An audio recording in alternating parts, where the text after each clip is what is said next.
જય શ્રી કૃષ્ણ. સર્વ વૈષ્ણવોને મારા ભગવત સ્મરણ પુષ્ટિ સત્સંગ ચેનલમાં આપ સર્વ વૈષ્ણવજનોનું હાર્દિક સ્વાગત છે. શ્રી વલ્લભાધીશ કી જય. વૈષ્ણવો, આજે સત્સંગમાં આપણે વિશેષ એ જાણવાના છીએ. કાલે આપણે જોયું હતું મર્યાદા માર્ગીય ભક્તિ, એટલે કે મર્યાદા ભક્તિ વિશે વિસ્તૃત માહિતી આપણે કાલે પ્રાપ્ત કરી. તો આજે પુષ્ટિ ભક્તિ અને મર્યાદા ભક્તિની અંદર બેની વચ્ચે શું તફાવત છે, એમની વચ્ચે મુખ્ય જે તફાવત છે એ આપણે આજે જોઈશું કે શું તફાવત બંને વચ્ચે રહેલો છે, પુષ્ટિ ભક્તિ અને મર્યાદા ભક્તિ વચ્ચે. તો આવું શું કામ આપણે તફાવત જોવો છે? તો કે ભાઈ, જો આપણે પુષ્ટિ ભક્તિ આચરતા હોઈએ તો એમાં મર્યાદા ભક્તિની ભેળસેળ ન થઈ જાય, એટલા માટે આ જાણકારી છે એ મેળવવી જરૂરી છે. એટલે પુષ્ટિ ભક્તિ આચરતા મર્યાદા ભક્તિની શેરભેળ ન થઈ જાય એટલા અર્થે આપણે સાવધાન રહેવાનું છે વૈષ્ણવો. અને એટલા માટે આજે આપણે બંનેની વચ્ચે રહેલ જે મુખ્ય તફાવત છે એ પણ જોવાના છે. તો આ તફાવત આપણે જોઈએ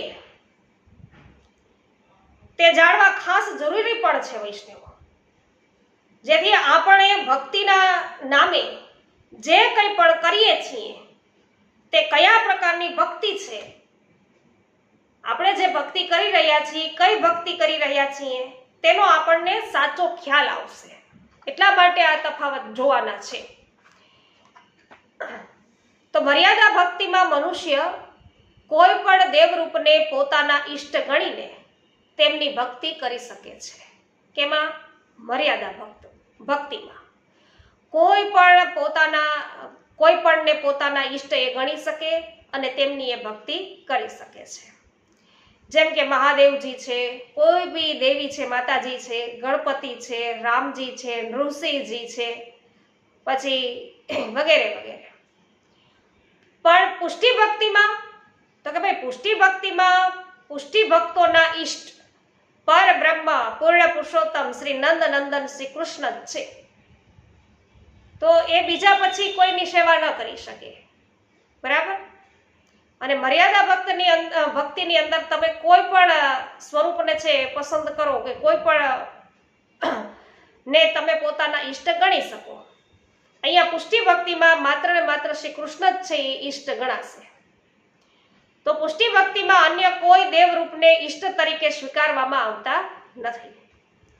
મર્યાદા ભક્તિ હોય કે પછી પુષ્ટિ ભક્તિ હોય, તે બંનેના માટે એક નિયમ એક સરખો છે કે તમે જેને તમારા ઈષ્ટ ગણો તેના જ સંપૂર્ણ રીતે અનન્ય બનીને રહો, તેના જ તમે છે સંપૂર્ણ બનીને રહ્યો. તો આ નિયમ બંને ભક્તિમાં લાગુ પડે. જુદા જુદા દેવ દેવીઓની ભક્તિ એક સાથે તમારાથી થઈ શકે નહીં. જ્યારે માણસ એક સાથે જુદા જુદા દેવ દેવીઓની પૂજા કરે છે ત્યારે તે ઉપાસના છે, ભક્તિ નથી. એ શું થયું કહેવાય? એને ઉપાસના થઈ કહેવાય, ભક્તિ ન કહેવાય. તો ભક્તિમાં અનન્યતા પાયાની શરત છે. જેમ તુલસીદાસજી વૈષ્ણવો રામચંદ્રજીને ભજ્યા અને તેઓ વ્રજમાં આવ્યા, તો એ રામ પ્રભુના દાસ હતા, પ્રભુ શ્રી રામના દાસ. તો અહીંયા સિન્હાજીના દર્શન કર્યા પણ તો પણ ત્યાં છે વંદન ન કર્યા, દંડવત ન કર્યા. તો અનન્યતા કોઈ પણ સ્વરૂપની અંદર હોવી જોઈએ. એ ભક્તિ છે એના માટે પાયાની શરત છે.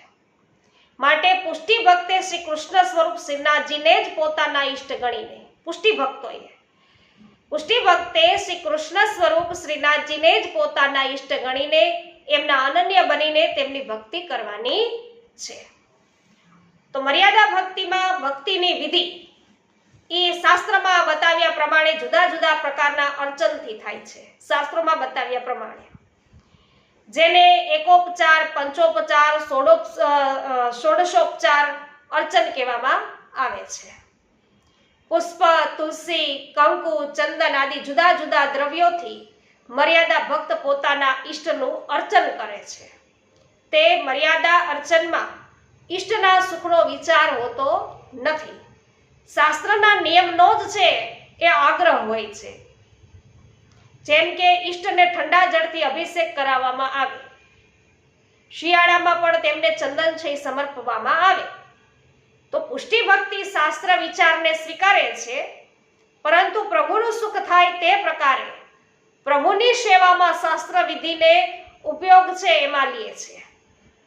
જેમ કે જે પ્રકારે દેહને સુખ થાય તે પ્રકારે પ્રભુની સેવા થાય.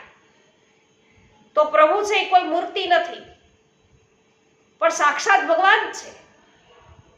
એવો ભાવ રાખી અને સવારથી ને સાંજ સુધીનો સેવા પ્રકાર પ્રભુના સુખનો વિચાર કરીને પુષ્ટિ ભક્તિમાં યોજવામાં આવે છે. પુષ્ટિ ભક્તિમાં આ પ્રકાર છે યોજવામાં આવે છે. મર્યાદા ભક્તિ સવારના અમુક સમયમાં કરી શકાય છે, તે પાર્ટ ટાઈમ કાર્ય બને છે. પુષ્ટિ ભક્તિ આવી પાર્ટ ટાઈમ નથી. આપણું સમગ્ર જીવન ભક્તિમય બનવું જોઈએ. રાત દિવસ આપણી દરેક પ્રવૃત્તિ પ્રભુના સેવા અને સુખ માટે થવી જોઈએ. તેવી પુષ્ટિ ભક્તિ સમગ્ર જીવન એનું શું છે, સમગ્ર જીવન છે આખે આખું પુષ્ટિ ભક્તિ જ હોવું જોઈએ. જીવન જીવવાની એક આ શૈલી છે, અને તે કલાક 2 કલાકની પ્રવૃત્તિ નથી. મર્યાદા ભક્તિ સકામ હોઈ શકે. આ બીજો એક તફાવત વધારાનો, કે મર્યાદા ભક્તિ સકામ હોઈ શકે, કંઈક મેળવવાની ઈચ્છાથી ભક્તિ હોઈ શકે, પણ પુષ્ટિ ભક્તિ સકામ નથી, કેવળ નિષ્કામ પ્રકારની જ છે.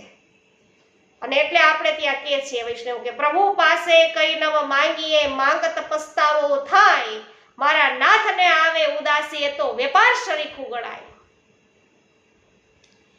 તો પુષ્ટિ માર્ગમાં પ્રભુની પાસે ભક્ત કોઈ પણ પ્રકારના પોતાના સુખની અપેક્ષા રાખતો નથી.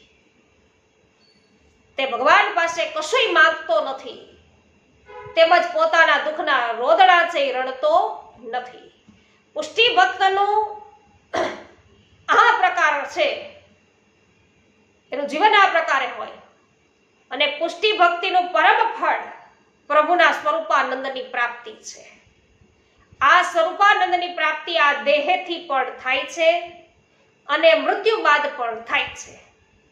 તો પુષ્ટિ ભક્ત કદી મોક્ષની ઈચ્છા ધરાવતો નથી. મર્યાદા ભક્તિ ઘરમાં કે જાહેરમાં દેવાલયોમાં થઈ શકે છે, જાહેર દેવાલયોમાં, કારણ કે તેમાં સ્નેહ કરતા આદર ભાવ છે એ વધારે હોય છે. અને પુષ્ટિ ભક્તિ કેવળ સ્નેહ પ્રધાન છે, તેથી તે ભક્ત પોતાના ઘરમાં જ એકાંતમાં કરી શકે છે. પુષ્ટિ ભક્તિ જાહેર દેવાલયમાં કરી શકાતી નથી. આ મર્યાદા ભક્તિ અને પુષ્ટિ ભક્તિનો મુખ્ય તફાવત આપણે જોયો છે. શ્રી મહાપ્રભુજીએ તેમના ગ્રંથોમાં પુષ્ટિ ભક્તિનું સ્વરૂપ વધારે સ્પષ્ટ રીતે બતાવેલું છે. તો એ ગ્રંથો વિશે વૈષ્ણવો જાણવા અર્થે અમારી સાથે રોજ રાત્રિના 9:30 વાગ્યે લાઈવ ભગવદ વાર્તામાં જોડાવો, કે જેમાં આપણે 16 ગ્રંથ છે એમનું આચમન પણ કરી રહ્યા છીએ. તો શ્રી મહાપ્રભુજીએ પુષ્ટિ ભક્તિ વિશે જે કંઈ સમજાવ્યું છે એ વિસ્તારથી તમને અલગ વિડીયો દ્વારા પણ હું અવશ્ય સમજાવીશ. આવતીકાલે એ સત્સંગમાં આપણે આવરી લેશું વૈષ્ણવો. આવતીકાલના વિડીયોમાં તમને પુષ્ટિ ભક્તિ વિશે છે વિસ્તૃત માહિતી બનશે એટલી આપીશું. આજે સર્વને મારા જય શ્રી કૃષ્ણ. શ્રી વલ્લભાધીશ કી જય. વૈષ્ણવો, સત્સંગમાં આનંદ આવ્યો હોય તો વિડીયોને લાઈક, કમેન્ટ અને શેર કરવાનું ભૂલશો નહીં. અને હજુ સુધી આપણે પુષ્ટિ સત્સંગ ચેનલને સબસ્ક્રાઇબ ન કરી હોય તો અવશ્ય કરી દેજો.